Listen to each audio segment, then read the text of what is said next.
Hey everyone, today I'm gonna show you how to reset Chrome to default settings and how to reset your Chrome startup page. To do this, click on the pencil icon at the bottom right corner. After that, you can customize your Chrome bookmarks and journeys. You can change theme or you can reset theme to classic Chrome. And you can change the classic theme color. Click on three dots at the top right of the screen. Next, select Settings and here click on Reset Settings. Restore settings to their original defaults. To return to default settings, just click the Reset Settings button. Then select the Privacy and Security item and select Clear Browsing Data.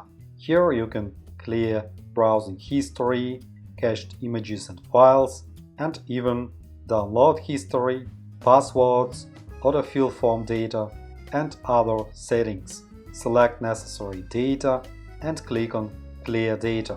Thanks for watching, like, subscribe, have a nice day, see you next time.